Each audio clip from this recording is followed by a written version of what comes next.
Hello, everybody, and welcome to another edition of Tunnel Vision, a show brought to you by USCFootball.com. I'm Rose Keely. You're joined by Shotgun Spratling and friend of the program now. I'm going to call you friend since you've been on so much. Associate of the program, Taylor Mays. Taylor, how's it going? Keely, what's going on? Shotgun, how's it going? We're back for another show. No one has burned anything down yet. No one's gone complete Tennessee when Lane Kiffin left for USC and started burning couches or anything. There has been a lot of uproar amongst USC fans over the decision that was made and announced on Wednesday, but at least everything has maintained fire safety. True. Very true.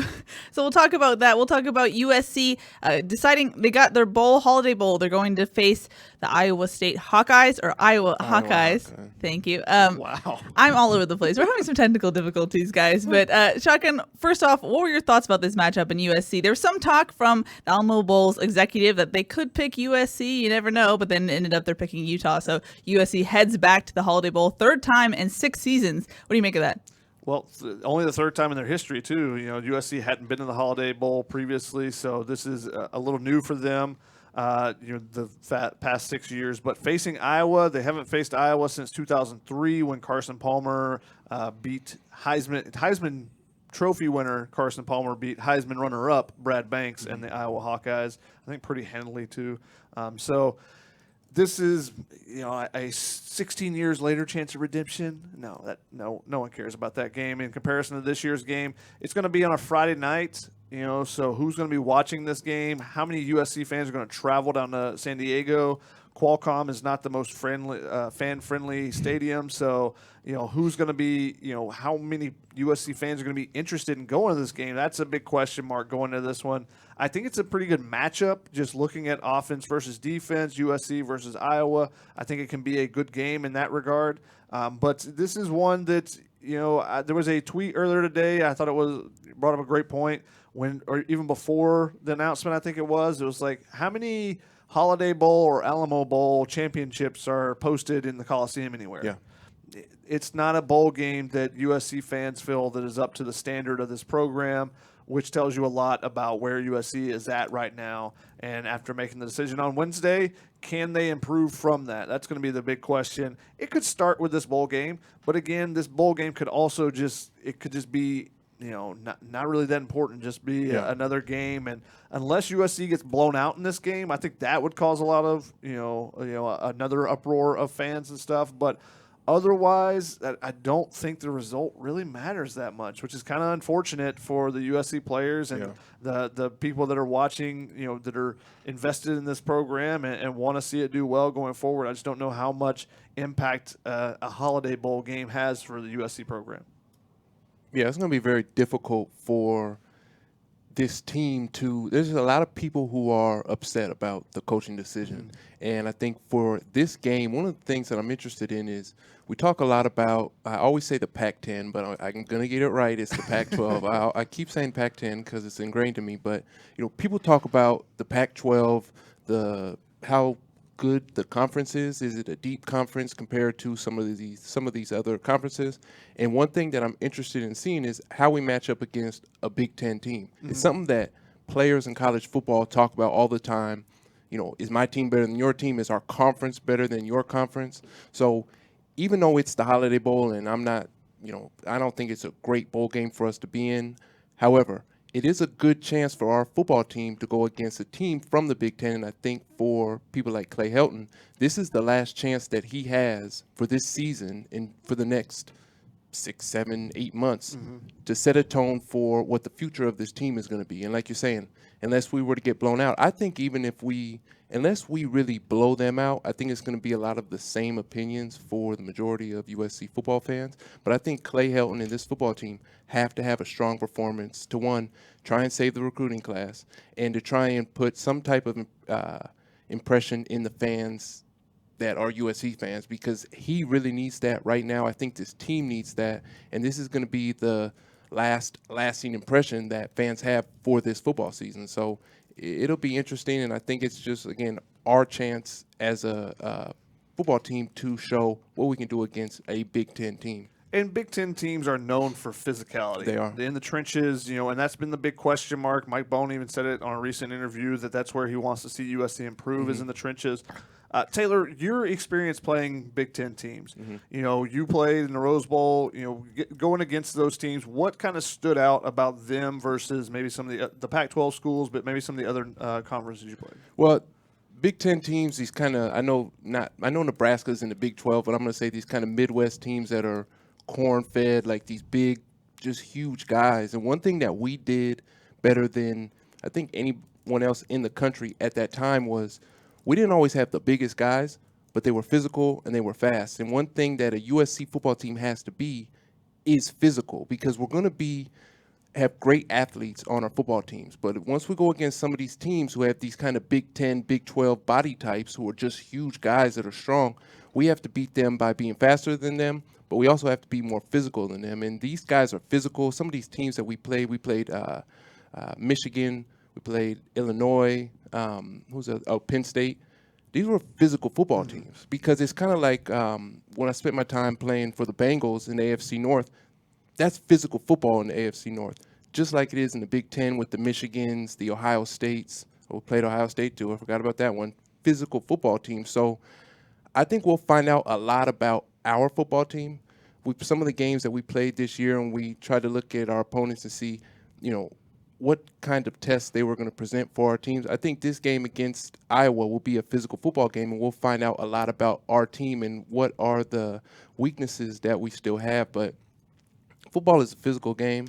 I think that our team has to be a physical football team, because we don't always have the biggest guys, especially on the offensive line. For some reason, because of being on the West Coast, we just don't produce those huge offensive linemen that some other parts of the country produce. And to combat that, we have to be more physical and faster than our opponents. So that's something that I'm interested in seeing. I think it's something that teams in the past for USC have done really well, is we might have been smaller on the line, but we were faster, and we matched the physicality that they came out with. So we'll see what happens in this game, but it's something that's imperative to our football team, is we have to be physical. And I think that can really set the tone going forward. I mean, you're looking at it, not only you mentioned the recruiting class. The early signing period has kind of stolen the thunder away from the February date now. So a lot of the class is going to be signed by that time. But USC will probably leave open a spot or two. They're going to have some transfers themselves. So there's going to be some transfers they're going to be looking around after the bowl season and going, where do I want to go? And if you're looking for an offensive lineman, this isn't an offensive lineman or a defensive lineman. This is an opportunity to showcase that, hey, we can be physical too. Yeah. You're going to get coached up to do that. So I think it's a showcase opportunity for the team in that regard. For the recruits that are going to be still around, that are going to sign in February. There still are going to be some, but also for guys that are looking at transferring as well, and just giving you momentum. If you can be physical in the bowl practices, and then that leads into the workouts, and now you get a full off season with Aaron Osmus. I think that could be a positive stepping stone for this program. But it starts with the practices, and that's been a question. We don't know the schedule yet. They haven't released it. But are you going to use all your practices? Are you going to get as much out of the practices as you can? USC in the past with the Holiday Bowl has not done that. In 2015, when Clay Helton was the head coach, they didn't use all their practices facing a tough Wisconsin team, and they ended up losing that game. And so that was something that had always kind of followed Clay Helton. And it's interesting now going back to the Holiday Bowl if he'll correct that mistake in that sense. Against the Big Ten team, too. Yeah. Now, we kind of had a janky start just because we've had so many technical difficulties. Facebook, half of you can hear. I'm sorry. I know you can't hear this, so I'm apologizing to you, but make sure that you're refreshing and checking the mute button if you can't hear. I know some of Facebook can, so maybe the people who can hear can tell in the comments. I'm trying to do it while this is going on. And then, as always, you can call us, 5124-TUNNEL. We actually have a couple calls in the queue, but if you want to talk to us, talk to Taylor, you can always call, and then we'll get to questions. I know in our emergency tunnel vision, we couldn't answer a lot of questions just because they were coming in so rapidly, but we'll have some more time. So if you have some burning questions, we'll be able to answer those as well. But Taylor, we haven't actually talked to you since this news came down. What were your overall thoughts when you heard that Clay Helton was retained? Well, I think it's good and bad. I think I said this a couple weeks ago. I didn't want them to get rid of Clay Helton if they didn't have somebody who they thought was a better option. So if that's the reasoning behind the new AD and our newish president, I'm okay with that. The problem with it is, and I've heard you and Shotgun talking about it earlier, is it's just hard to change some things when they're kind of set in place. Like you were just talking about, Shotgun, you were just talking about what are they going to do with these practices. And the problem that I have is they've been practicing a certain way all year. So I don't know if they can change the intensity that they have at practice for the bowl game. Because if anything, they're going to do the same thing that they've been doing leading up to this point. What I would like to see, especially from Coach Helton, going into this offseason, looking at this team, looking at the struggles, looking at the weaknesses of the teams and the strength, and figuring out what we have to do to be successful.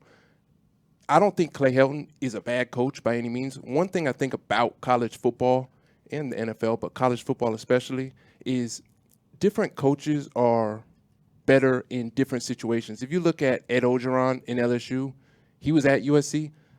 Now he's at LSU, and they're the number one team in the country. So it just kind of, it's weird how it plays out sometimes. Is Clay Helton the best coach for this situation in Southern California? I don't know. But I know he's a good coach. I know the players like him. What I would like to see from him is him go look at the team, our team, look at its strengths, look at its weaknesses. And I'm only 31, but I'm kind of old school in terms of football. So I like to see our players just running into each other at practice because you kind of have to establish some type of physicality. You have to know what it feels like to run into somebody else full speed, get up and do it again. I spent a lot of time watching videos on YouTube of college football teams just doing what's it called? Oklahoma drills. Yeah, just getting up and just running into each other full speed because I think for most players, especially college football players, they're young, they're impressionable. They need somebody to kind of show them how to do it. I've said it before. They're not like NFL players who kind of have it figured out. These guys are young. They're 18 to 22. They need to be taught. And this offseason, going into spring practices, I know they don't hit it spring practice, but just to kind of establish this work ethic and this attitude of being a warrior, because the greatest football teams, greatest football players and teams are warriors. They're physical warriors. They like to hit anything moving. I don't see that out of our team. I don't see it. No, I was pausing, but I don't see it out of our football team. Some guys are, but it has to be a conscious decision by everybody on the football team, and from the top to the bottom, trickle-down effect, and guys just have to have a certain attitude, and I think that's something that needs to be implemented from day one. So he can't do it right now. It won't change within the bowl games, but I think going into the offseason, going into going into the spring practices, and even the weight room with AA and little things like that, guys have to develop this attitude. It's not something that can just change overnight. I think if he does that, can he do it? I don't know. But if he does that, I think this team has the talent to go where it needs to go. So I don't want to bash him either way, but that's where I think this team needs to go because, like you said, USC fans, they don't want to go to San Diego, and they're not going to put up Holiday Bowl in the Coliseum. They're not advertising the Holiday Bowl to the five-star recruits that they're recruiting. So there has to be a standard, and there's a certain way to get to that standard. And I just don't know if we're 100% there yet. Now, one of the things we've heard is that, you can't really change the culture if you don't change the head coach. Do you agree with that sentiment? You just kind of alluded to it, that you can't really change the way they're tackling and whatnot. Do you think that comes only with a change at the head coaching position? Well, I think it's hard because how do you change how do you change a program with somebody who's already been there? So the play, like if Coach Helton was to come in and be one of these kind of old school Bear Bryant types of coaches who just yells and cusses all the time, it's going to hit the players in a different way. They're going to kind of be like, what is he doing? This isn't how he's been since, I've been at USC. This isn't how he's treated the players. And that's the hard part. So I think somebody like Coach Helton has to find a happy medium. He can't just go in there and start yelling at the players and being an extreme disciplinarian, because that's going to affect the players in the wrong way. It's going to be hard for them to take that seriously. But I think what he has to do is address some of the things that some of the stuff that the media says that we say is just, we're yapping, it's hearsay. But I think he truly has to address some of the problems that this team has and look at himself as a coach and his coaching staff and say, what are the things that we should be doing differently? Should we be more physical at practice? Football teams for the last 80 years have been hitting at practice. I don't know why it's changing now. Guys are still alive. Guys are fine. Guys are walking around. Football teams hit. So just things like that. It's hard because how do you can he change it? Maybe, but I guess we'll have to see. A Tiger can't change his stripes. Yeah. And if he is not genuine who he is now, Clay Helton is a guy that will yell and get on guys too. So it's not like he's just Mr. Friendly all the time. But if he comes in and he tries to go the Bear Bryant way and it's just completely different, then the players are just not going to respect it. They'll see it as being fake. However, and I think this is one of the things when you're building a staff, I think it's so important to have a well-rounded staff. You need someone on the staff that's going to be that yeller. If it's a lot of times it's a strength coach.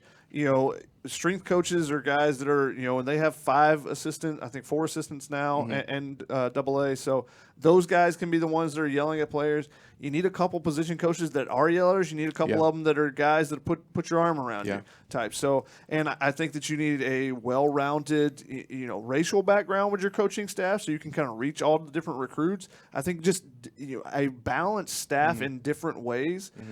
From those that I've mentioned, as well as energy-wise, just all those things, that it's so important to have a little bit of everything on your staff, while also having people that know what they're doing. And that's been the one of the issues with USC is they've had guys that didn't want to recruit or stuff like that, and like those things can't happen. You can't be well balanced in that way. Everyone needs to recruit. Everyone needs to bring energy to the job. And I think that's something they have to look at. Mike Bone talked about we're gonna look and we're gonna make the tough decisions. And when he said that, everyone pretty much assumed he meant they're gonna make some staffing changes. It would have been great if USC's timeline would have been sped up.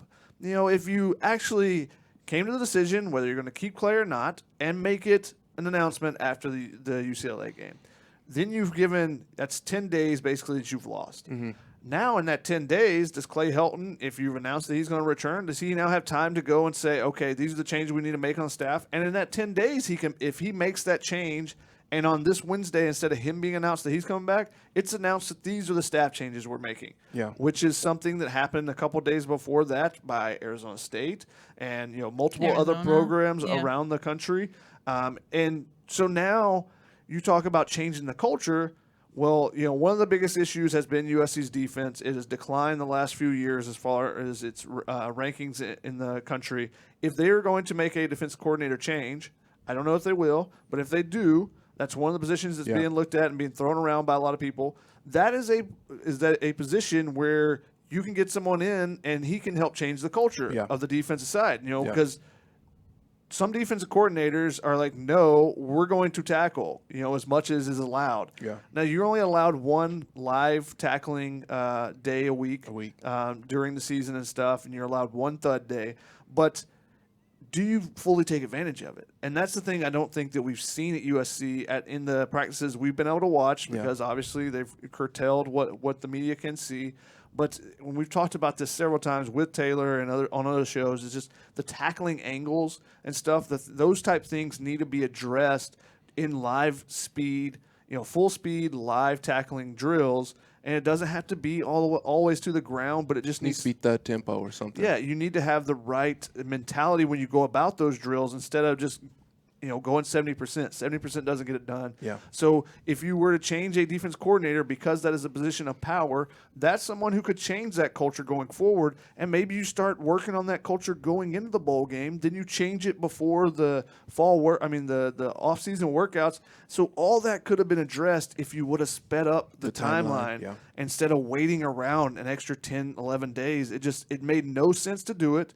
I know that there's negotiations, there's talk, all that stuff going on behind the scenes, but they should have done anything possible to speed that up just because of the other options it gives you, and then not even to mention the recruiting aspect of it and what could be done there too. And speaking of that recruiting aspect, now that didn't happen, what you wanted, Chalkin, or what you thought was an ideal situation, you have the early signing period kind of lingering, and so that's a deadline, a timeline, and then you have this bowl game as well. It doesn't lend itself to have the team have turnover in the coaching position. It seems like with the way that they're going to wait till after the bowl game, after the early signing period at least.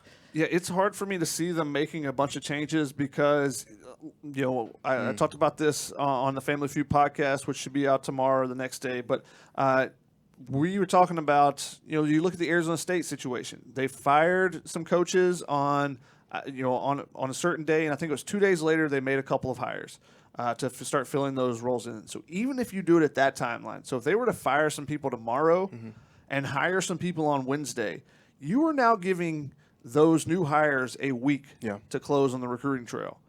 Now, some really good recruiters don't even need that long, but it is a very difficult situation to put people in to try to close out, try to make those relationships, try to get those in-home visits, all that stuff of the position coaches or as a coordinator. So it's a very if you give them 2 weeks, it just changes things a lot more because the travel schedule that's involved with these type things. So it just seemed like they could have done this before. So since they haven't, it lends me to believe that they're going to wait until after the bowl game, or at least at the minimum after the early signing period is finished before they make any coaching staff changes. Yeah, I'll say this. I think what you said about the defense and defense coordinator is a great point because obviously Clay Helton being the head coach, he gets a lot of the praise and he gets a lot of the criticism at the same time. A lot of teams, though, and great head coaches, one of the things that some teams, some great coaches, they let their other coaches coach positions. You have some head coaches who don't really even step foot into a defensive room because they have a strong, dominant defensive coordinator who is almost like having another head coach on the team.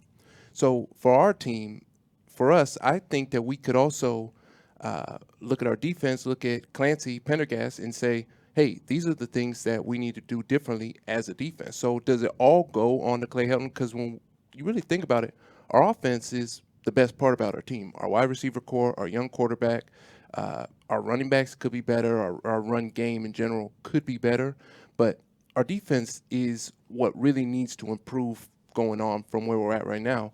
And a strong defense coordinator could really change that because a strong defense coordinator is almost like having another head coach on a team. And I think that would, for Clay Helton, I think it would really help him really just be a head coach rather than having to dip into too many rooms at one time because head coaches can't really do that. Their defense coordinator, their offense coordinator, their position coaches have to coach as well. So it's kind of a balance of certain things, and certain teams have certain ways of doing things. If you have a head coach who has a history as being a quarterback, he's going to be in the quarterback room a lot. If you have a head coach who has a history of coaching D-line, he's going to be in the D-line room a lot. So it kind of just matters with teams, but I think our defense coordinator is another spot, like you're saying, that we have to look at because if we play well on defense, we only have to score a couple points a game to win. And that's something that USC teams have done in the past. So, yeah, a lot of it goes on to Clay Helton, but just as much, in my opinion, now thinking about it, could go on to our defense coordinator and what's going on defense. I know that sounds weird to say, but it's kind of true because we're talking about culture. Does the offensive line need to play more physical? Yeah, they do. Do they need to block better? Yeah, they do. However, tackling and defense kind of falls on defense coordinator just as much as it falls on our head coach. So Now, when it comes to the logistics of defensive coordinator, and if USC wants to move on from Clancy Pendergast, what do you think the logistics of that are? You move on from from Clancy Pendergast like USC did with T. Martin. Do you keep some of the pieces there? Do you keep a Chad K, a Greg Burns, or do you clean house? And do you have the necessary resources to really fund all that? I think that's a big question, and part of the question there is how much control would a new person coming in require? Mm-hmm. Who can you get? Depending on how much money you're willing to spend, and that's one of the things. Mike Bone did. Clay Helton said in his statement on Wednesday was that now we have the resources available. So when I saw resources, that kind of caught my eye, and if that means they have more money potentially for the assistant coach pool. Maybe that's where you see some upgrades on the staff, those type things. Because you look at the staff and you look at some of the assistant coach numbers around the country. I mean, Dave Aranda at LSU makes $2.5 million a year. That is a ton of money. So Graham Harrell, we got some questions about Graham Harrell's future with USC. Yeah. We believe his salary was around, because USC is a private school, we can't FOIA and get the actual contracts like you can at public schools. Yeah. So we don't know the exact number. We believe it to be around $900,000 to $1 million for his contract this past year. He got offered reportedly 3 years for a total of $6.5 million from Texas. And then USC has since, offered him a contract extension, a new contract. So I would assume that contract is somewhere close to those numbers as well. So I think that's what USC would counter with, if not equal to. So, they're going to spend more money this offseason to keep Graham around, which I think they should do. Mm-hmm. I think the improvements of the offense, just the progress you saw through the season, I thought was terrific. The comments that Keaton Slovis and his father have made about, his development under Graham Harrell. I think all that stuff is positive, and I think that Graham Harrell is a really smart offensive mind. Now, can you get a defense coordinator that matches the stats the offense put up? Because you were top 5 in the country in passing offense, top 20 in the country in total offense. Now, if you can do that on the defensive side instead of being the 60s, the 70s, the 80s like they have been the last few years, then suddenly you're back, as a top 10, 12 program. Yeah. If you're in the top 20 in offense and defense, you're going to be a top program. So I think that's where it starts. Does that mean Clancy Pendergast has to be fired? I don't know, but I think that there has to be changes defensively, one way or another, whether it be stylistic, whether it be scheme, whether it be staffing. There has to be changes. That's the side of the ball that needs to be improved. Now, all this stuff should have been done last year. Yeah. Not this year. Should have been done last year because you wanted to Lynn Swann, you wanted to Clay Helton, use Notre Dame as an example. You said, well, Brian Kelly did this, Brian Kelly did that. And he got rid of his entire staff, basically. He just cleaned house, and he was the only person left. And they were able to change the culture there because they brought in a whole new staff, and they just basically did a complete revamp and were able to build on it. So that's how you can change a culture, by completely getting rid of everybody and bringing in a whole new group. That's how you can still change a culture with the head coach being the same. But USC referenced that multiple times last year by Lynn Swann and Clay Helton, and they didn't do it. They made a couple of changes, and now they're talking about, well, maybe we'll make a couple more changes.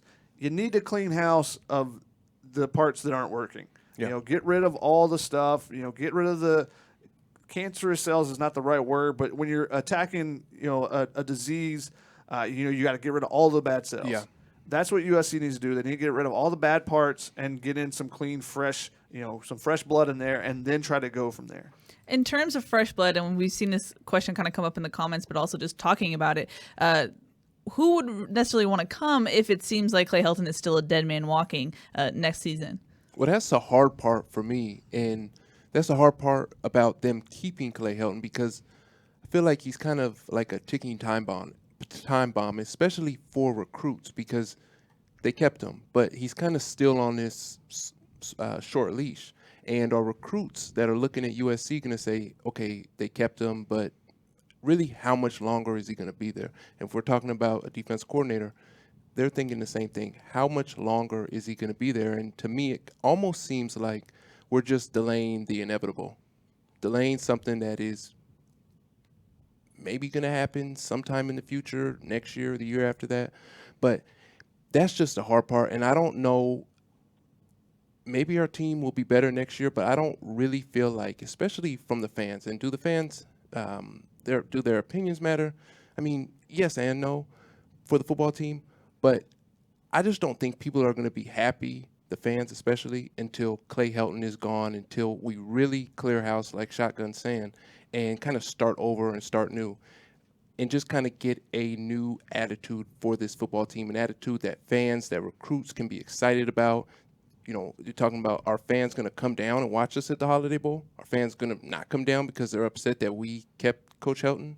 I don't know how that's going to work out, but I guess we'll see. I mean, it's hard. It's just a tough situation. But I actually applaud them for, if they kept Clay Helton because they didn't think there was a better coach out there, I think that is the right decision, rather than just bringing somebody else in that could have potentially been another Clay Helton. So, Shuckin, I know you had thoughts on that theory. Oh, on whether, like I said before on the show, that it was kind of a financial risk assessment. You have to look at whether you're keeping Clay, or if you're firing him and then bringing in a big name versus bringing in a lesser name. I don't know that. I think fresh blood would have been great for USC regardless. I think that there were plenty of options out there. If you look at just your wish list of coaches that were available before contract extensions.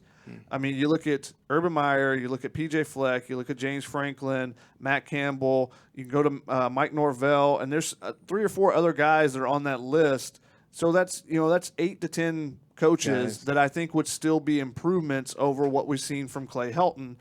Now, obviously, there's a lot of different factors that play into that, and being able to get one of those coaches. But I think they could have made a move and been able to get one of those coaches. I don't know that it would have been the Urban Meyer that everyone hopes and wishes for, but I think that there would have been a coach that they could have hired away from USC. Now, going back to the coordinator situation, who wants to come in and coach when they think it's a dead man walking? Yeah. I think that there are still – I think Graham Harrell can be the selling point for those coaches. If you say, look what Graham Harrell did, come in, because everyone thought the same thing last year about it. And they say, Graham Harrell's a guy at North Texas.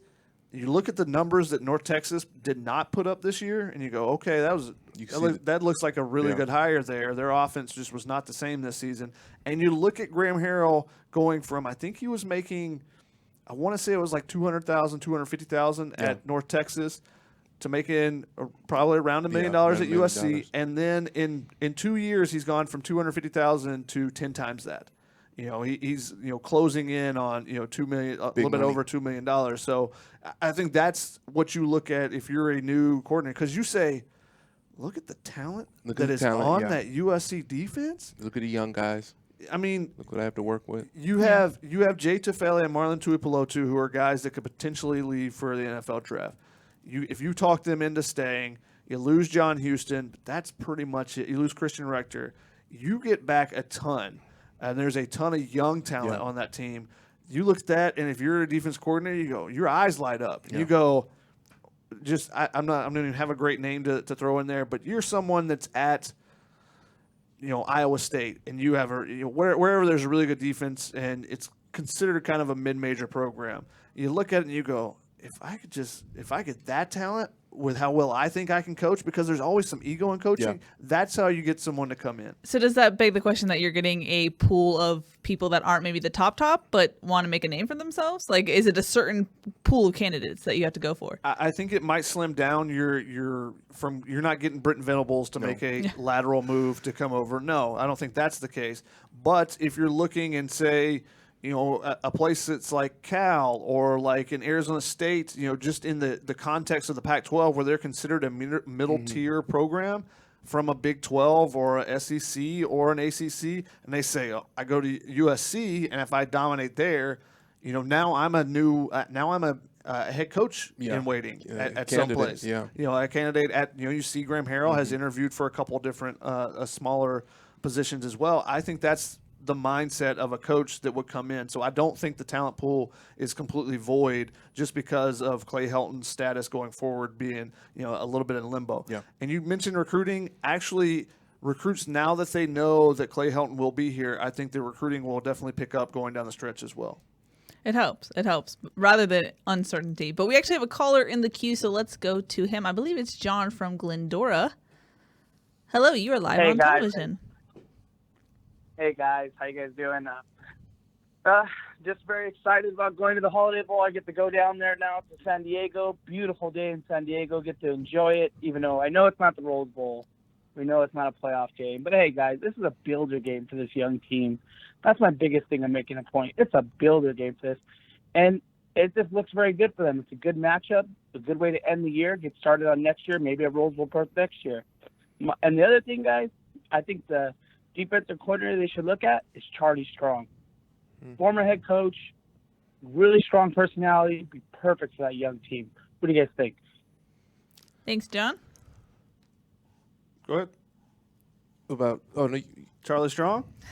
I think that's a good, that's a good name. I don't know too much, haven't talked with people about Charlie Strong necessarily at his days at Texas or at South Florida, but that's a guy who, that's another type of coach that might come in. Someone who's kind of fallen on hard times as a head coach. If I can rebuild myself as a defense coordinator, you see this in the NFL all the time.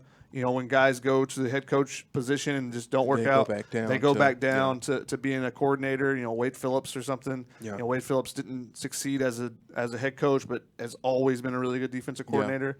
So that could be a possibility there too. And someone, again, sees the talent at USC and says, if you're Charlie Strong, you're coming from South Florida, you go, well, the talent that I had at South Florida versus the talent I had at could have at USC. There's a big discrepancy. Let me get back to that big name talent.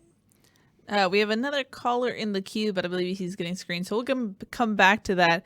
I guess we haven't really talked about actually, he just got. Let me bring him up. Hold on. Cole from Iowa. Hello, you're live on television. Hi, Kylie, admitted Notre Dame fan. Two little things. First, best Wendy Peppercorn ever. My second question is, how important it is to USC to beat Iowa, to have that going in the off season before you face off with a giant like Alabama. And as a Notre Dame fan, I'm thrilled you kept Clay Helton, but I'm curious about the Trojans in the future. Thank you, Cole, for that call. I was going to ask this too. I mean, we talked about this on the podcast, Shotgun, but you're facing Alabama to start the season, and Clay Helton is not favored by the fan base. How much will it go for him to have a strong performance in this Holiday Bowl? I know Holiday Bowl doesn't mean much in the long run, but it could do some goodwill for him if they play strong. I think it has a cap on how well it could go for Clay Helton in general, because do we beat Iowa? Maybe. Do we dominate them? Possibly. But at the end of the day, I think fans are kind of stuck in their ways. USC fans are in what their opinions are going to be for Clay Helton. And one of the things that we talked about, Pac-12 respect versus the Big Ten versus especially the big bad SEC. Us playing Alabama, I mean, that's a huge game. And when it happened last time, we got smoked. Mm-hmm. That was embarrassing. And it was embarrassing because we've been talking about wanting to play an SEC team for a very, very long time. And a team like in Alabama, I mean, we played, I think, Arkansas and somebody else we played. Maybe we didn't. Played Arkansas and, Auburn, but that was like 15 years ago. And that Alabama game will be a huge game. I don't know if us just beating Iowa will be enough to get a lot of fans back on Clay's side. I think the problem is, and we talked about this before, we win our bowl game or we lose our bowl game. However, it's going to be 5, 6, 7 months of people just kind of being upset about USC football and some of the decisions that have been made a couple weeks ago or last week and then over the next couple of weeks. So I think that's kind of just going to sit with the fans. I think that's something that this team and that Clay Helton is just going to have to deal with. Could it be fuel for this team? Possibly. Could it motivate them over the offseason? I sure hope so. But this team's going to stay in the same spot, I think, in the eyes of a lot of people for months and months on end. It's going to be the job of Clay Helton, hopefully Graham Harrell, whoever our defense coordinator is, to then motivate this team to a certain point where we come out against Alabama, and that'll be a statement game.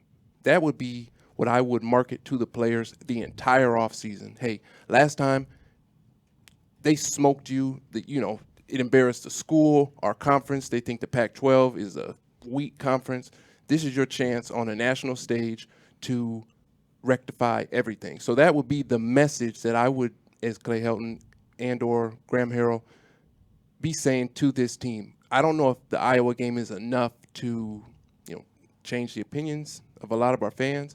It is the first step, but it's going to be a long process until we get to that game, and we just have to do all the small things leading up to it. So it might be the first step, but it's still going to be a lot of days where people are going to be upset, a lot of cloudy days, a lot of Seattle-esque days before that game against the Crimson Tide. Yeah. Says the Seattle native. That's why I said it. Hey, that's why I shade Seattle. Just kidding. That's Seattle's a what I great place. No, but Taylor, as a former player, can you build up an opponent too much, a game too much? You talk about having all offseason to think about this Bama game. Where's the line between hyping it up and overhyping it? Well, I know I am kind of contradicting myself because I do talk a lot about treating every game the same. Yeah. Every opponent the same, so that when you're playing in Alabama, you don't train harder than you would if you're playing a San Jose State or something like that.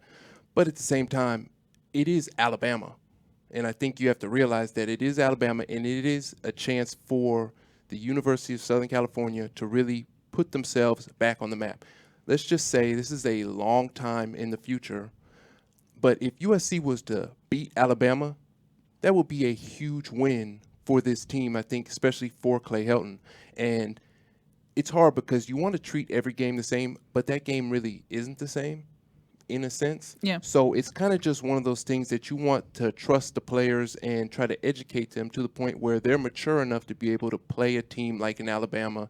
And then the next, I don't know who we play the week after that, but New Mexico. Oh, State, okay, perfect example. So then that they could still take the emotions and the energy and the work ethic that, they've been working on the entire offseason, and then take it into a New Mexico State game. New Mexico game. Just like we saw when we beat Stanford, and then we went the next week and lost to BYU, I think it was. Yeah. It was kind of a letdown. You want a team to be consistent, but that'd be a huge chance for this team to make a statement and for Clay Helton to make a statement. Yeah, the Holiday Bowl can give USC some momentum going into the offseason. And then the offseason, it can just be that the light at the end of the tunnel, the carrot dangling, that you're playing Bama. Mm-hmm. How hard do you think Bama is working today? Are you going to work that hard? Yeah. It can be a constant reminder. It doesn't have to be like the end-all, be-all. If you lose to Bama, your season's over in the kids' minds. But it needs to be something that's reinforced, like, you're going to be playing Bama next. Yeah. I would print out whoever the offensive lineman, whoever they're facing. I want to print out his stats. I want to print out any bench press mark I can find from him. I'm going to find every statistic, and I'm going to put it in the back of that kid's locker and say, that's who you're going to face. Yeah. Are you going to be ready for that? Yeah. Are you going to work this offseason? And I want them to be reminded of it every offseason workout, that this is who you're facing. And do you want to come out? And I would put – what was it, 52 to 6? Yeah. There would be a banner in the locker room. Yeah. 52 to 6. Do you want that to be you want to be remembered for 52 to 6, or do you want to be remembered for whatever you guys do this year? Yeah. So I think that's that would be a motivating factor. I don't think you make the game itself, win or lose, it's going to be define, the rest of your career type of thing. However, I think it should be constant motivation for them, just because, especially the way they lost to them last time, and the fact that it's Alabama, and this program needs something to change to change the mark right now from where it is and what everyone's perception of it is. Yeah, completely agree. One thing real quick that I would like to, after listening to you say that, this came to mind. I think it's important for these players to feel what it feels like to play a Alabama type school and then play respectfully a lesser school the next week. So I would like, this is something that I think coaches should do. I think Clay Helton will eventually do, is tell his players, especially after the Alabama game, say, hey, we know how hard we worked this offseason. We know how focused we were going into this Alabama game. Now that we're playing New Mexico, we should have the same focus. It'd be a great time to set an example to his team that regardless of who we're playing, the way that we prepare for Alabama should be the way that we prepare for whoever we're playing, because that kind of sets the standard that we've talked about a lot on this show of being consistent week in, week out. And then when you have a certain standard and you're doing it every single week, regardless of who you're playing, that's all you know. But if you get super high for an Alabama, and then when you play a New Mexico or a BYU or a team who, you just don't get as excited for. Don't just play to your competition. Exactly. Yeah. That's something that this team has to fix, because that's something that I think we've struggled with. Sometimes it's just the offense does it, or sometimes it's just the defense that does it. But collectively as a team, that's something that we need to fix, and I think that's something that Clay Helton can work on with this team in maturing in the offseason. Yeah. Let's go to our next caller in the queue. I believe it is Bill. Hello, you're live on television. Hey guys, really love the show. Just one quick question. Clay Helton, in all of his statements and whatnot, always talks about how this is a young team. He's been saying this for several years at this point. At what point is this no longer a young team? That's all I got. Thanks for being my favorite podcast. Thank you. I think that that's an excuse. I don't. The defense is young. Like I said, they're only losing 2 guys, and you knew that was going to happen after last year. So if you want to say, hey, this is a young defense, I would listen to that much more. It's just been a common excuse that has been used, and part of the reason why they are young is because they've had a number of defections from the program, whether it be transfers or whether it be players that leaving the program. Just there are several players that would have been veterans on this team that are no longer with the program. So part of that, and that's on the coaching staff. Whether you recruited the kids, you chose the kids. So whatever reason they end up leaving, that's still on you. So that's why you're a young program. That's why you don't get an excuse for, in my Twitter mentions today, I had someone use an excuse. USC started at a freshman quarterback 2 years in a row. I was like, well, that's on the coaches then. Yeah.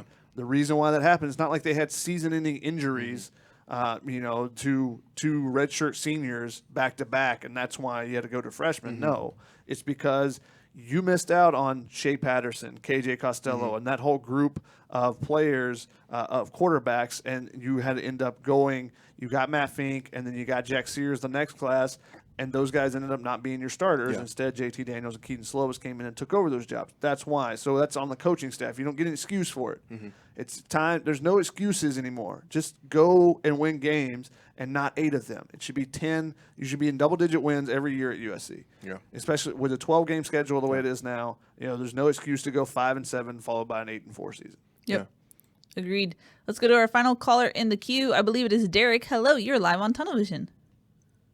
I would like to say a comment. Keeping Clay Helton that just means that USC's administration is satisfied with the Holiday Bowl. USC fans are never satisfied with the Holiday Bowl. It's Rose Bowl or bust. But since Clay Helton is staying, that means we will never win the Pac-12 championship. We will never play for the national championship. And please comment on the fact that I just heard a 4-star offensive lineman is just decommitted from USC. Love the show. Goodbye. Thank you, Derek. That was like in and out. Joey Wright is a 3-star, so correct on that. But Shotgun, take it away. The Rose Bowl or bust kind of mentality, I think no, fans are not going to be happy with the Holiday Bowl. But Clay Helton has played in the Rose Bowl and won it. Clay Helton has won a Pac-12 championship, so I don't think you can say that they'll never do those things under him when he's already done it before. However, the national championship, and that's the big question. Can Clay Helton get USC to a national championship, get to the playoff first? You got to win the conference consistently. I think that's will lead you to that. It's programs that are in the college football playoff are basically the same programs over and over right now. Yeah. There's not much variation between Clemson, Ohio State, Alabama, and Georgia are 4 teams that have been in it multiple times over and over. Now you got LSU has kind of moved up the mantle with Coach O, and Oklahoma's been there twice before as well. There's been 1 or 2 other schools getting in, Notre Dame, a couple other things, Washington, but it's pretty consistent. Yeah. So that means you have to get up to that level and find consistency at that level, which is what USC has not had. I think that's the biggest question for them, not whether or not they can win a Pac-12 championship or a Rose Bowl under Clay Helton. It's can they take that next step? They might do those things, and then that's when you might start winning some fans back. But even when they were coming off of winning the Rose Bowl, there were still people that were questioning whether Clay Helton was the person to lead the program. Yeah. And you're not going to really quiet those until you find consistency, and that's been probably the one word that has not been in the program at all since Clay Helton's been here. Yeah, one thing for a while. Sorry, continue. No, you could. One thing that's interesting about what the caller said is the administrative side of it, and that's something that, as a player, I didn't really think about because you only really think about your coaches. But if you think about the new president and the new AD, what effect do they have on the coaching decisions, and then you look at the school as a whole, USC football, the other sports, the academic side of it. USC is a private school. So the caller was saying that, they were okay with USC just going to the Holiday Bowl. And that's kind of the part that interests me because I'm thinking about some of these other schools, the Alabamas, the Clemsons. Those are huge football programs. I don't know how the schools are academically. I'm sure they're fine. I think it's a little bit of a different situation for USC because it's I don't know. I didn't do a whole lot of homework there, but I'm sure it's pretty prestigious I know it's very prestigious school in other areas as well. However, I would like them to make decisions that, we talked about this before, benefit the football team because in reality, a good football team at a university like USC is going to only benefit the rest of the school in its entirety. It's going to benefit the other sports, and it's going to benefit academics, parents who have students that go to USC. They're going to want to come in. It just brings in a lot more advertisement and attention to the school. So in my opinion, you spend money on the football program or on the coaches, that only helps the school overall. Do I think that they're okay with just going to the Holiday Bowl? I don't know. But I do think that they should be making decisions that they truly believe are going to help us, like the caller's saying, get to Rose Bowl or bust situation. Because in reality, I think that a good football team just helps the entire school. I think it just brings attention to the school and it helps sports program and the academic side of the school. It's free PR. It's free good PR in a time when USC needs as much good PR as they can get. Also, just want to call attention to the fact, did you just admit that you didn't do a lot of homework at USC? No, I didn't say that. I said that USC is a great school academically. Mm-hmm. You went there. I know you did a lot of homework. I didn't do a ton of homework. Okay, but, got it. I respect the school for what it is academically. Good to know. Now, Taylor, when you were talking about the great opportunity that USC has to play Alabama, we have multiple comments coming in when you were talking, what happens then if USC does get blown out or the worst happens against Bama? How do you regroup after that? How do you change the fact that happened? Well, it'd be interesting because if USC was to get smoked again by Alabama, I think it would validate a lot of people's opinions about Clay Helton and this team. And I think people who are already set in stone about how they feel would just be saying, it'd be that person at a party that's saying, see, I told you so. They'd just be like, people would be getting random texts saying just upside down smiley face. But the hard part is, even if we were to lose to Alabama, as a football team, you still have to go on. And that's like what Shotgun was saying earlier. It's not the end-all of football games. You still have to rally and get players motivated. And what I would be most frustrated with is, I think this was just like the Rose Bowl season. If we were to, get blown out by Alabama, but then play really well the rest of the season. Because to me, what that says is we're good in our conference. And to be a national team, we have to win a huge out-of-conference game, especially against an SEC school, because I just don't think people respect the Pac-12 right now. Does their respect matter? Not really, but it matters when there are people in a room deciding who goes in the college football. Well, okay, so it does matter. It does matter, and we just can't lose a game. We can't get blown out by them. Do I know if we can beat them? I don't know. We'll have to see what direction this team goes. But if we were to get blown out and then do what we did in 2016, that to me would just be frustrating, because we want a team that can, like teams of the past who our hardest games were our in-conference games, because those were the teams that we were playing, every year, teams that know you. Those, we were losing games to teams that we had no business losing to, but we weren't losing to the out of conference teams. And for USC to get back on a national level, that's the type of game that we need to go toe-to-toe with Alabama, because in reality, I know Alabama has a ton of national championships right now, but if you look at all the stats of each university, we're right up there with Alabama. So, I think we're second to nobody. And, we have to go toe-to-toe with them, or else people have already written them off, or they're going to go a mile further down that path. We have a full call queue. I'm going to get to it in a second. I'm going to go rapid fire because we're at the top of the hour, and then finish with calls. First up, and this actually points to something that I think Mike Bone said in one of his statements. Hip-hop lover John says, I know the product on the field plays a part, but do you guys think that the media and fan backlash can scare off recruits? It can, but I don't think that the fan backlash has not been warranted. So, I think the same can be said to the administration. It says, you guys need to support us. Well, you need to support the fans as well and produce a product that they want to support. Yeah. So I think it kind of goes both ways there. Recruits do look at it, and I know I've had some parents of players kind of talk to me and say, the kids are they're trying to win. Why are they getting as much backlash? But I think a lot of the backlash has been directed at the athletic director, the president.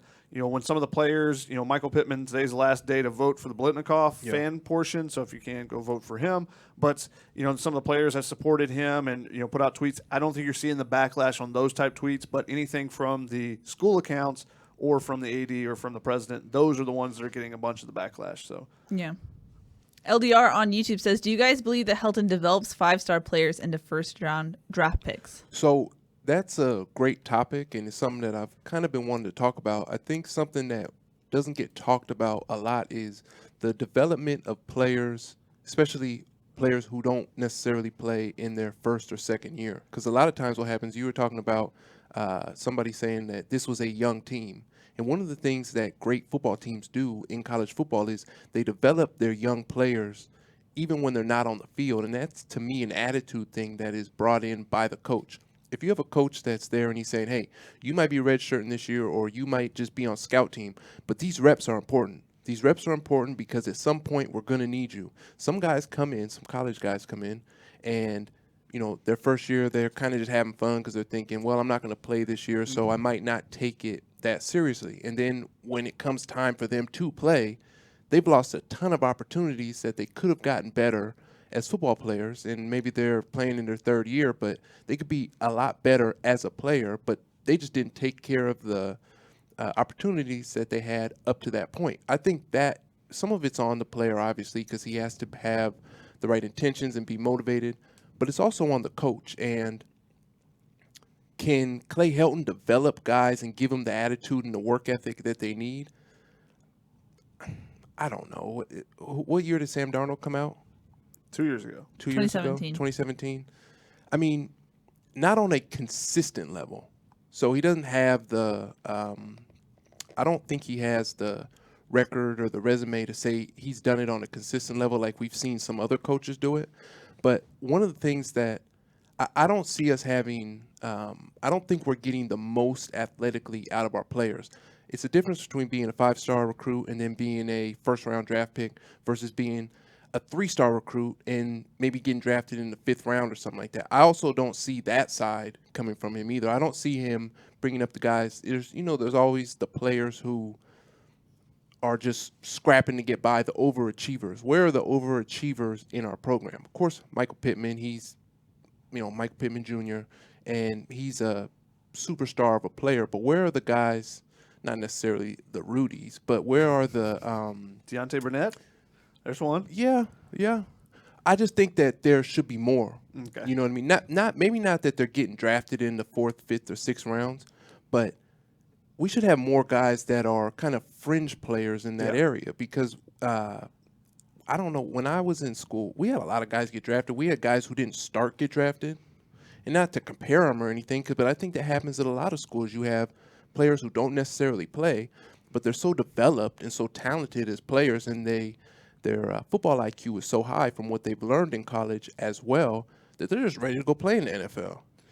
And we don't see those numbers. Since we talked about Alabama, it's similar. You know, there's been several players at Alabama who've basically their junior year is the first time they really get playing time, and then they're gone after that. Exactly. And their first-round picks because they've been fighting those first 2 years or those first 3 years to get on the field, and when they finally do, they make the most of it. It doesn't always seem like you get that development at USC until players are getting on the field, and then they develop from that. Where's the practice development? Yeah. I think that's kind of summing up one of the most Taylor's. important things that a program has, because you can only put so much.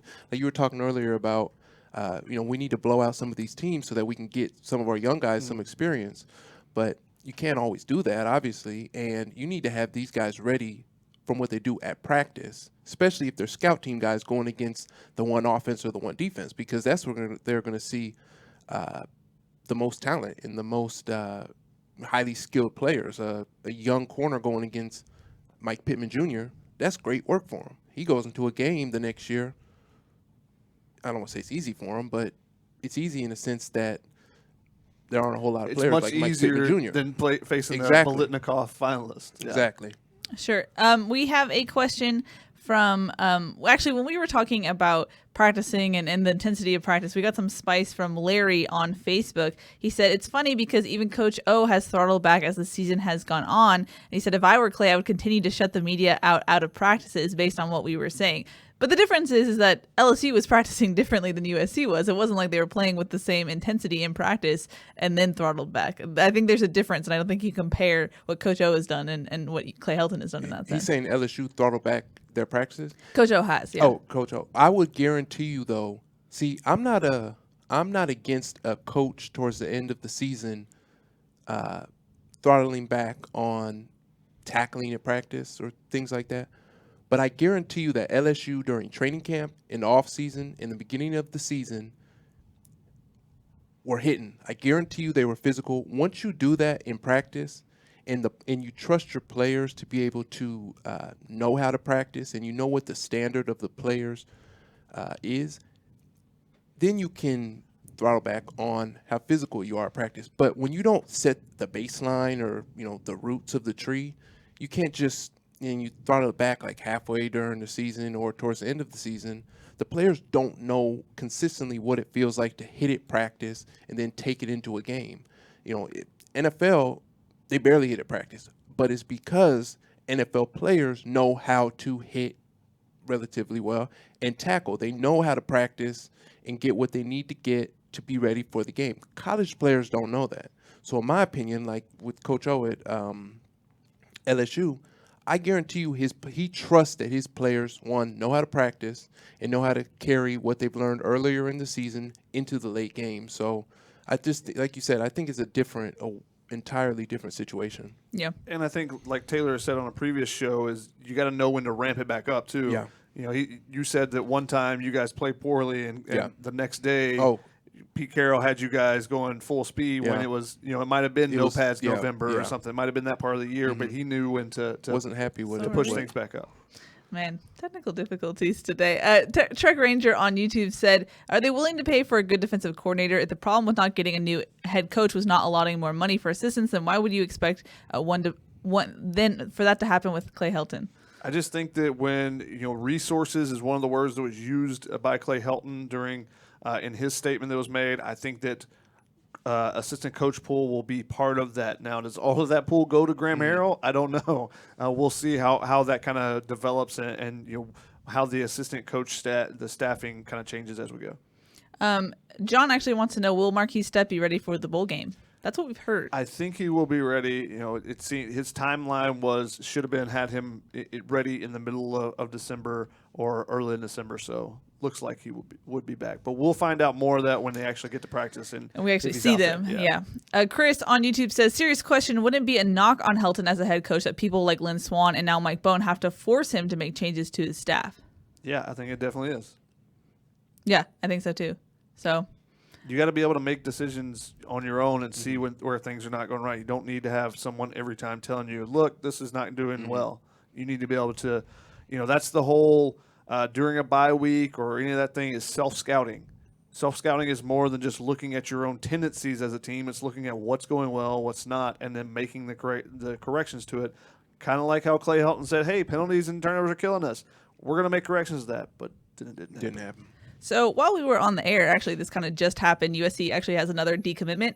Kyle Juergens, the 3-star offensive guard, tackle, just decommitted from USC. Now, Shotgun, I know a lot of people freak out when 3-stars decommit, but we've also seen this happen before in other classes when closer to signing day, that means that other pieces are falling into place and you kind of get a nice, hey, maybe you should look elsewhere. Where do you see this falling when you see guys like Kyle Juergens and Joey Wright decommit around this time?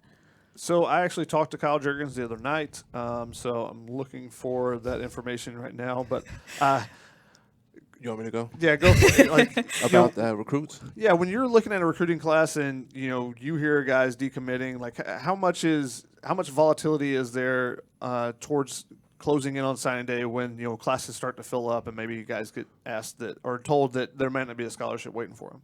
Well, I don't know. This new early signing day thing, when is it? When is the date of it? 18th of December. This 10 is days new away. to me. So, because this wasn't, I think it was in February when I was coming out of school.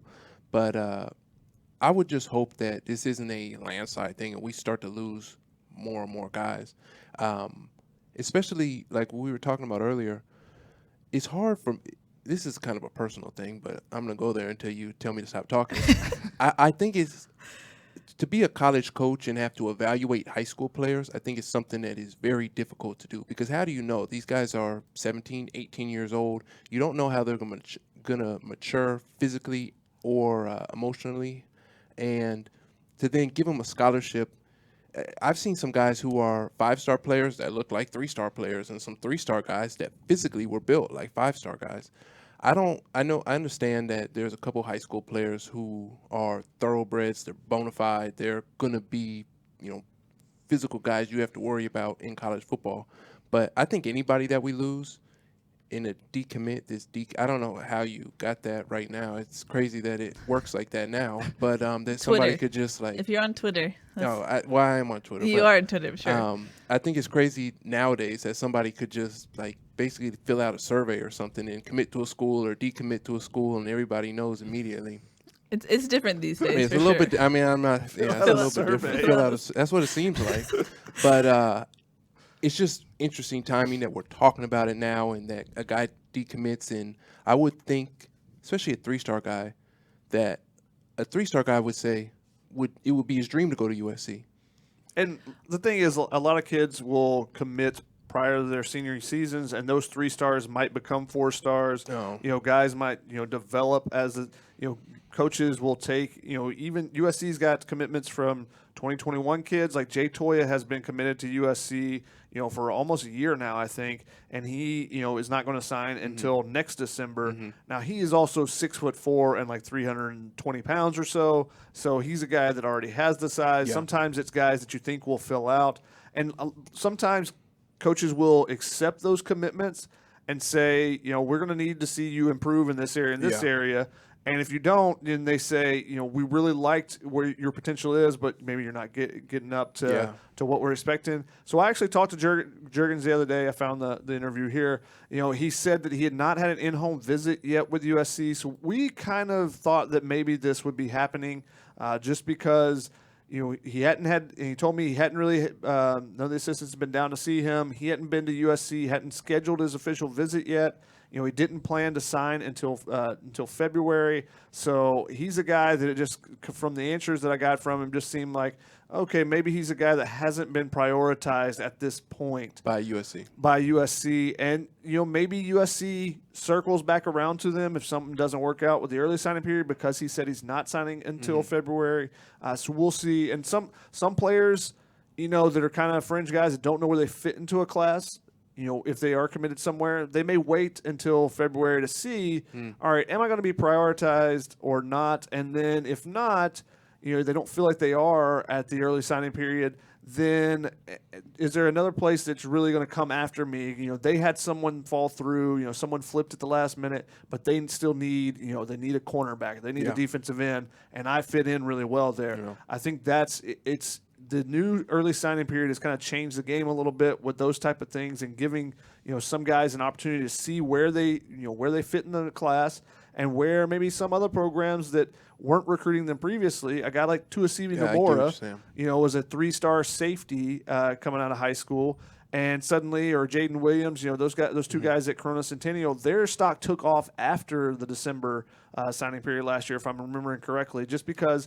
there were some programs still looking for some positions to fill, to fill out what they were looking for, and those guys ended up at USC when they weren't the highest priority before, but then they became a bigger priority as things progressed. So Jurgens was one that I talked to him the other day, and just the fact that he hadn't had his in-home, USC hadn't been down to visit him, and he hadn't scheduled an official visits. We're kind of wondering if maybe this might be something that might be in play. It looks like it is. He's decommitting from USC, so that drops him down. I don't have it pulled up right now, but they'll probably drop below 80 now, I would guess. But that's going to go up. I'm just going to give you guys. It'll go up, yeah. It's going to rise because there are several other players that that they're confident they can get. There's a couple silent commits as well.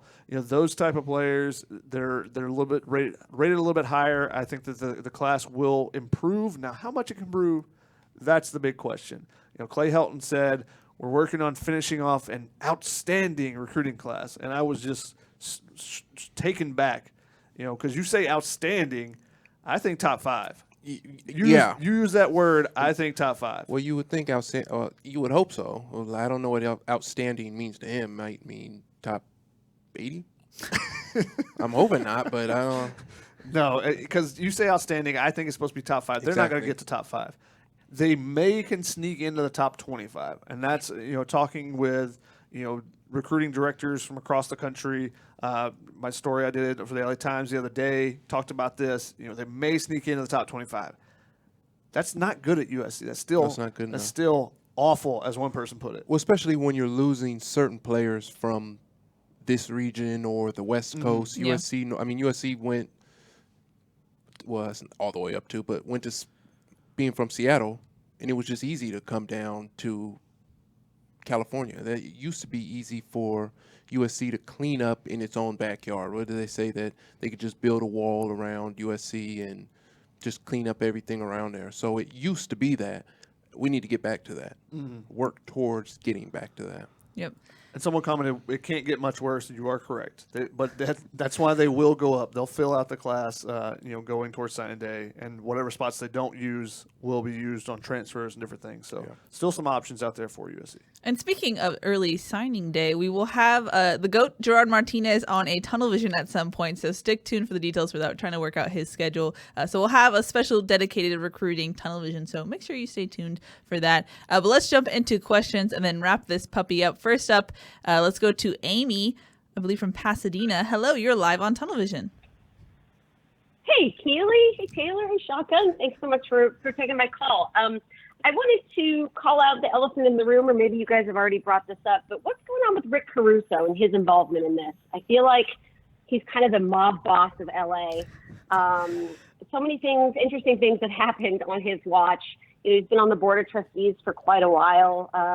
The mysterious firing of Dean Ellis when, nothing really seemed to have happened there. What was it? Lori Loughlin's daughter was on his yacht when this whole Varsity Blues thing came to pass. And it smells like he may have had some involvement in keeping Clay Helton or maybe not allocating resources. What do you guys think? Thanks, Amy, for the call. She sounds so peppy.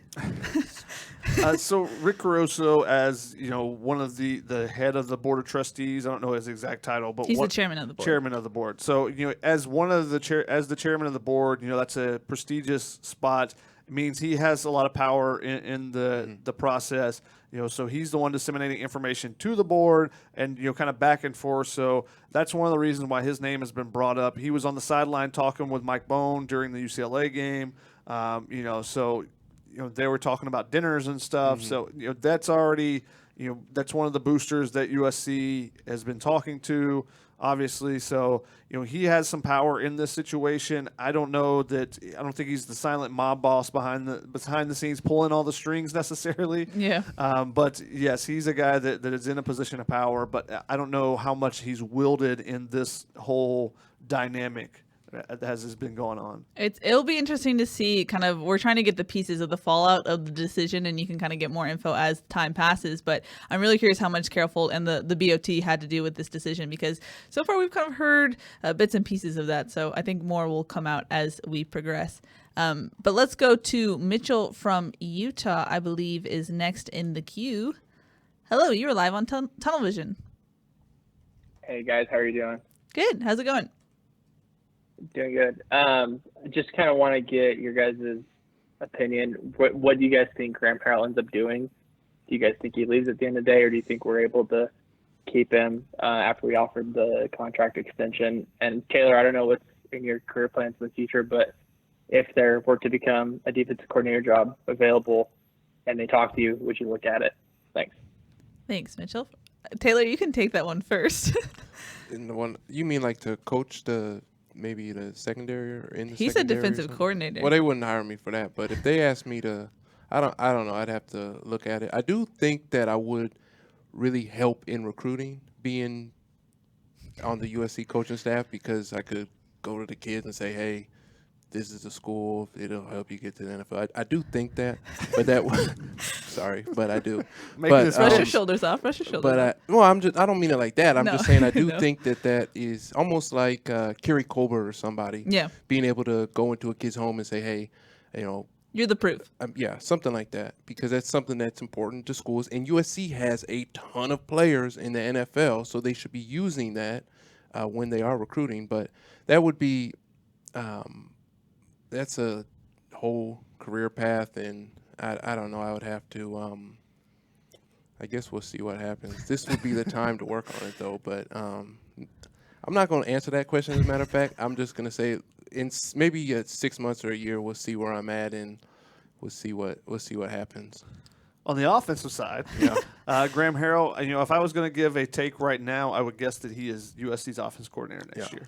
I would guess that as well. Also, an underrated factor is how much he just loves Keaton Slovis. Now, that'll be interesting for the quarterback battle, but I think he's very invested in what he's created so far. Yes, Taylor? Well, I would say I think Shotgun's 100% correct about Graham Harrell. And it's funny because he got criticized, and then our offense really played well. And one thing that I don't know if he gets credit for, especially towards the end of the season, we didn't have a running game. Yeah. I mean, we didn't have any running backs. We weren't running the ball particularly well, and our offense still played better and better as the season went on. And I think Graham Harrell actually called a lot of good plays as a coordinator. I don't know if I should say this, but one thing I'm interested in seeing is, and I know he's pretty young, but could Graham Harrell eventually develop into, he's saying he's taking head coaching interviews, but could he develop into a head coach? That seems kind of far down the road.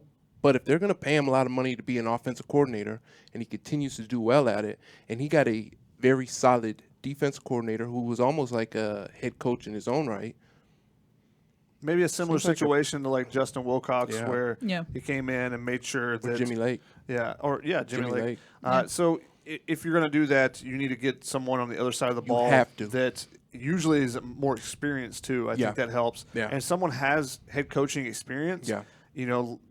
Like Justin Wilcox did with having DeRuiter on staff and a couple other people, then you can kind of lean on them and just pick their brains and stuff as far as the head coaching aspect. It's almost like a mentor. Yeah. So, that could happen for Graham Harrell. I don't think that he is ready to be a head coach just yet. Yeah. But I think that going on the interviews and stuff was a positive because then you learn, what you need to sell yourself on. You kind of go through the process. You're better to have that experience the next time when there is a job open that you really, really want or something. More seasoned. You're more seasoned at it. So he's going to be a guy that will eventually be a head coach. I think he's got a really, really good offensive mind.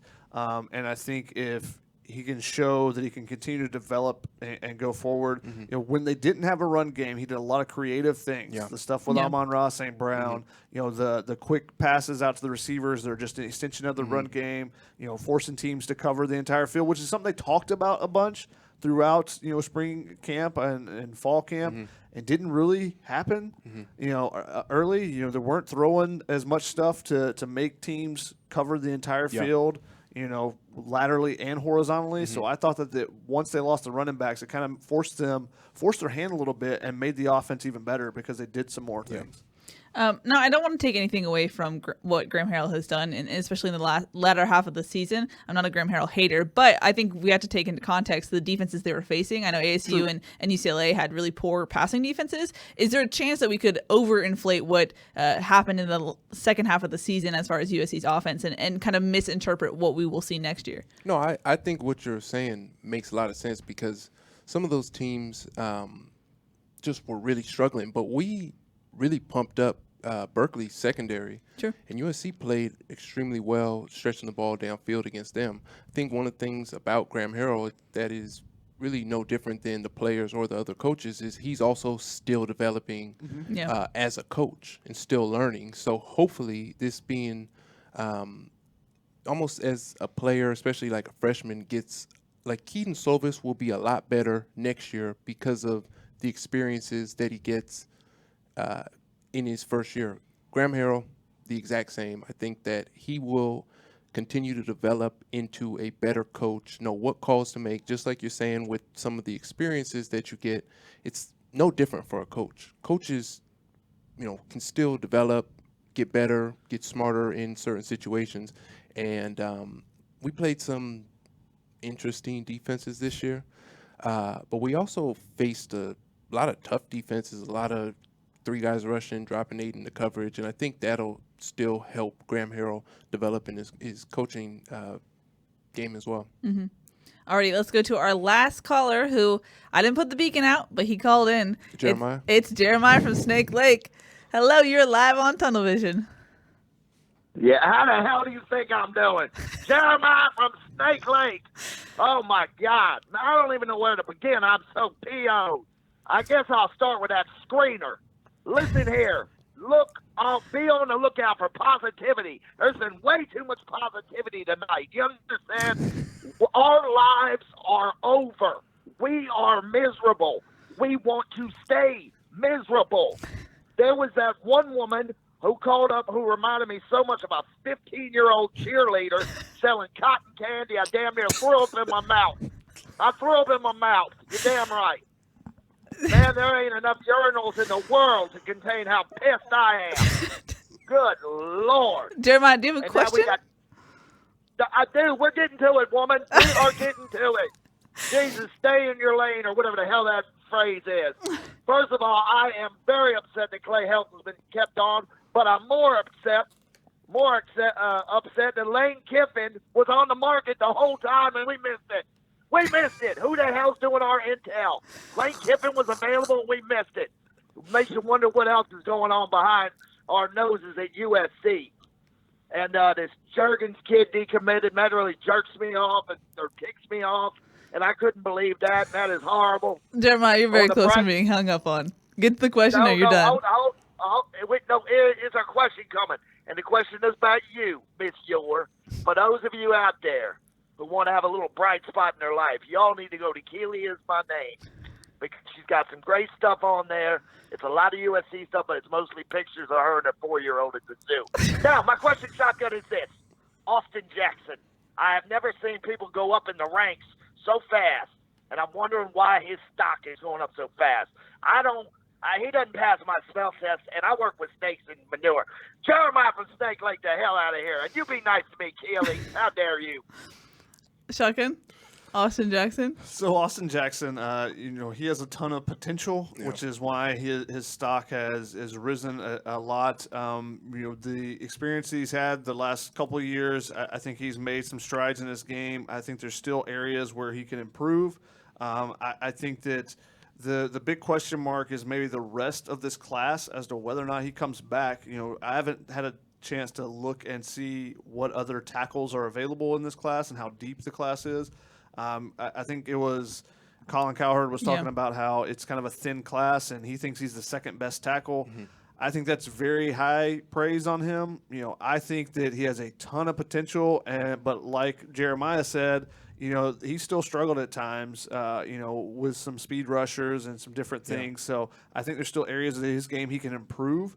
And I think if he comes back, I think he's a top of the first round pick. And I think that becomes the question: is he right now a second or third rounder, or is he a guy that's a fringe first rounder? Yeah. Because there's a ton of money, and Taylor, you can obviously speak to this, between if he comes back and he's a top 15 pick versus being a back of the first in pick or being a second to third rounder. Mm-hmm. The money, the cliff just kind of, I think it's around 15. The cliff kind of goes down pretty steep. Yeah. After you get beyond the top 15, 20 picks. So it's a lot of money that can be gained if you can move into the top 15 versus what you can get if you're a second or third round pick on that initial contract. Yeah. Now obviously the other aspect of the contract you're looking at is getting to the second contract, which getting a year there closer.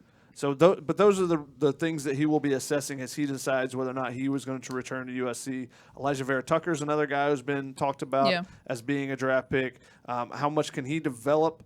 He's a mauler inside, and he just doesn't have as much experience as Austin Jackson. But he's put a more complete season of work together this season versus Austin Jackson did.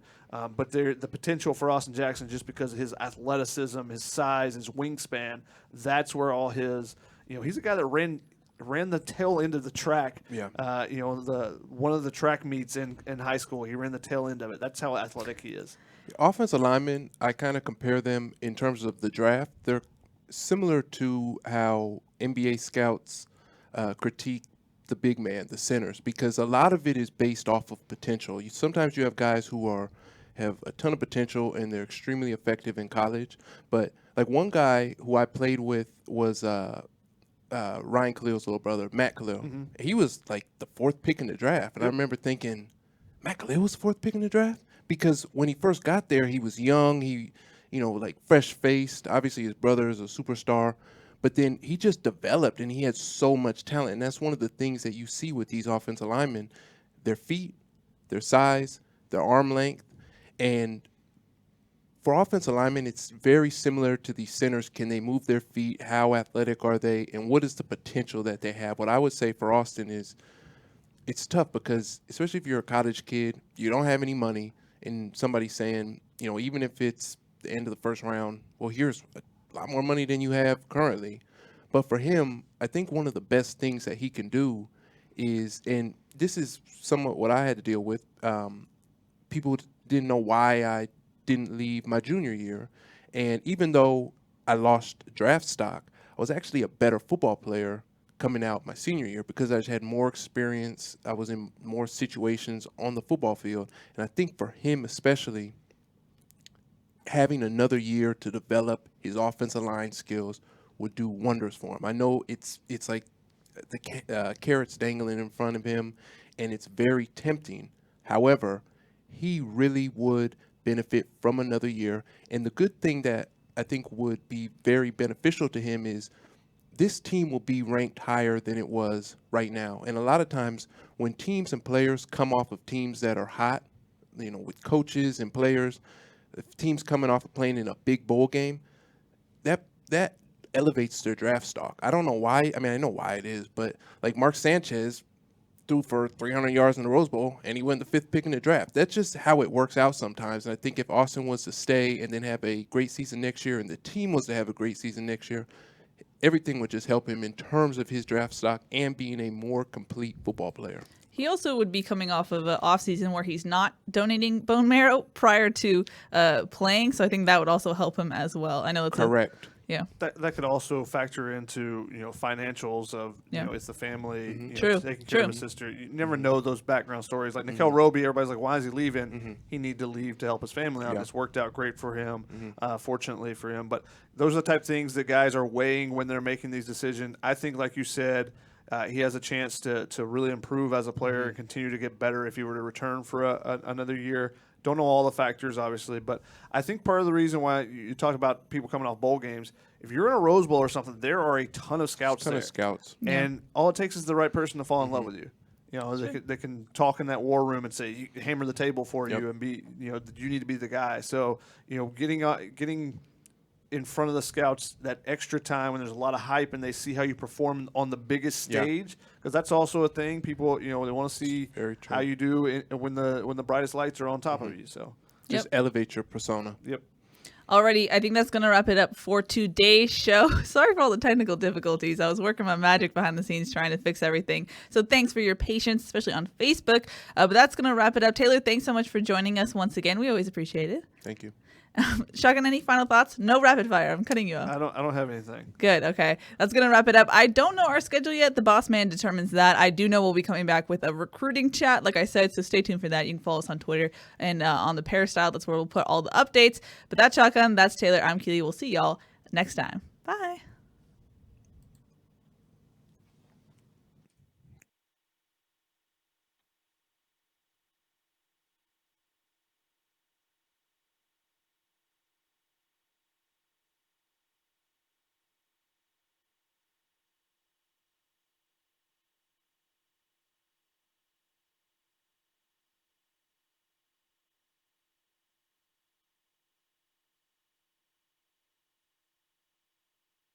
you